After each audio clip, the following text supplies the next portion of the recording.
A very popular trend in modern cinema is to remake or reboot an already established franchise in order to bring new life into it. Through nostalgia and recognizability, studios are banking on audiences to see the movie, not just including the fans of the original work, but also anyone who has even heard of the original work. The Force Awakens is very much a part of both camps and tries to establish a new trilogy for the new generation, as well as bring back those who are fond of the original trilogy, just to get them on board for the new one. The anticipation for this film was high, as this was really the new Star Wars sequel fans have been waiting for. Even more exciting was the possibilities this film could set up, not just for the new story, but in the technology that was so revolutionary in the original film. We've seen from both the prequels and the original trilogy that you can change up the style and the texture within the worlds and still feel connected at the same time. The hype for this film was constantly back and forth as the release date was getting closer, from a trailer that I thought looked great to a poster that I thought looked a bit too busy. So let's start with the plot.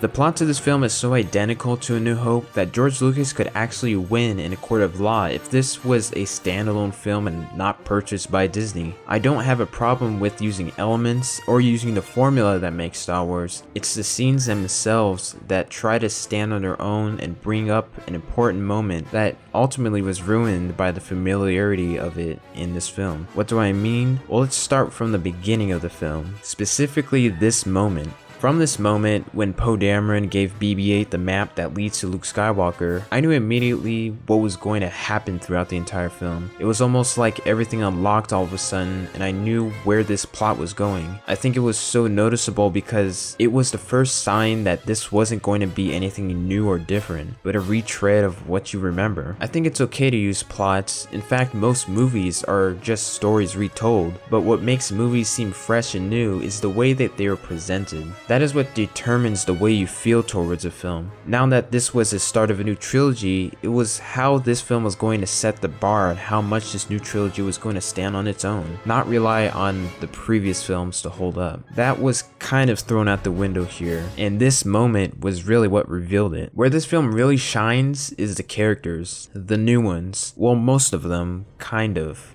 The thing is, I think the most interesting character in this film ultimately got the short end of the stick, because Finn was by far the most interesting character in the film, and I think it was because it was the most new character we've had before. We've never had anyone stormtrooper actually be humanized and actually the main focus of a story, taking him and kind of removing that shell where we always saw a blank face. Poe Dameron was close behind, but the problem with the film is that he's basically killed off early in the film. He does come back later, but it's not really explained all that well. And watching the behind the scenes, you really get to find out that the character was actually supposed to die and not really be involved in the film, but because the actor wanted the character to come back, they made an exception, which I think was the better decision. But the problem is they didn't go back and rewrite it enough to make the character work for the rest of the film, because when you think about it, by a lot of the stuff that happens by the end of the movie really doesn't make sense, specifically where the characters are and certain characters are going. It was very clear that Rey was the setup character, similar to Anakin in the very first movie of the prequels, where the character wasn't really developed all that well, but it was established enough to where we know that this is ultimately going to be the character's arc in the three films. And that's another thing about this movie, is that it has a lot of good character establishment, but not much in the development department. Basically, when you establish a character, you essentially set up how they are presented, or you basically make the character, you start them from the beginning, but ultimately throughout the film they begin to change and interact differently depending on the situation. And unfortunately that isn't in here all that much. While everyone is established great, no one really changes. When you think back to Han Solo in the very first film, A New Hope, he was ultimately started one way, which was kind of a selfish smuggler, but by the end of the movie he did ultimately change and ultimately begin to care about the rebellion and others other than himself.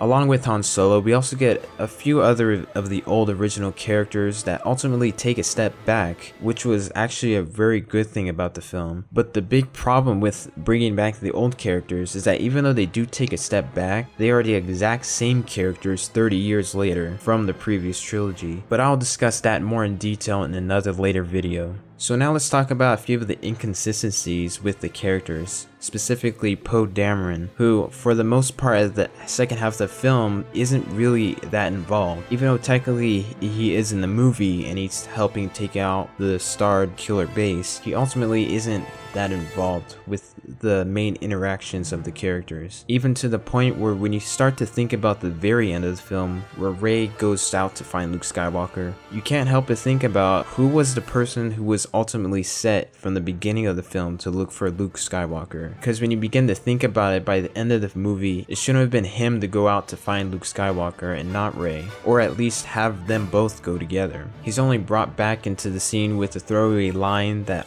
you ultimately don't know whether to trust, and events start to not make sense, such as the X-Wing battle at the end, which wasn't really needed because it's been done so many times in this saga. Now this movie is paced really fast. When I mean fast, so much that you never get a moment to slow down, and when there is almost a moment that looks like they're going to slow down, it's quickly interrupted by something going on that moves into the next scene. And that's kind of where my big problem with the movie lies, is that while the entire overall plot doesn't work, it's mostly the individual scenes that work, along with some of the dialogue. Even though there's a few awkward lines and deliveries, specifically when Finn is about to leave and leave Rey behind, and some of the Kylo Ren interrogation scenes. Now a big thing that this movie was really pushing was the practical effects, and how the movies was going to go back to the practical effects away from the prequels, which had a lot of CGI. But when you think back about the prequels, is that when they used CGI in the prequels, they used it to pretty much develop the worlds. Because when you think about it, none of the worlds in the prequels could actually be done practically. You can't really get a location that's similar to Coruscant, and the locations that did kind of match in real world, they actually went to locations such as Naboo and Tatooine. But it's stuff like Mustafar and some of the other planets that were more crazy and over the top, but you couldn't really do those practically. So I never really had a complaint with those. But this film was all about going back to the original trilogy of practical effects and real locations, but ultimately the worlds that they use in this movie aren't any different than the originals, which in the Star Wars universe kind of limits the creativity they can go to, because once again we see a desert planet, a forest planet, and an ice planet, all planets we've seen in the original trilogy, and that don't really feel any new or different other than the name change. Now this movie does use a lot of CGI, and I mean a lot, and the problem with all of the CGI used is that they aren't really that impressive. And I think ultimately that a lot of the imagination is not only gone, but does more damage here than the prequels, because it's not doing something new and that can stand on its own. It's trying to recreate the original trilogy style, and this is really prevalent in the space scenes and the space battles, where it's so overused in CGI that you can't tell what's going on at all. It is nice to see real sets again, but it does come at a disadvantage. The future of Star Wars does worry me a bit, because it doesn't feel like it's going to be as inspiring as it used to be. It seems like it's going to be focusing more on the nostalgia rather than expanding the universe, such as the Rogue One movie, the Han Solo movie, and even a Boba Fett movie. It seems like the big galaxy might be getting smaller, and with the decision to make everything canon, everything that happens essentially has to be counted for. Basically you can't expand and do anything different because it needs to connect to this or this.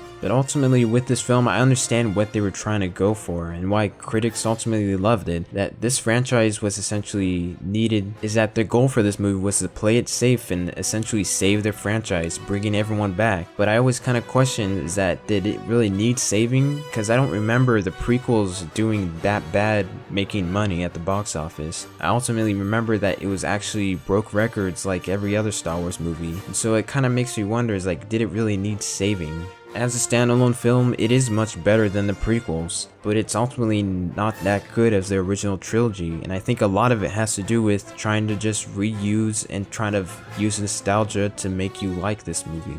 This is Digital2film, and see you on the next video.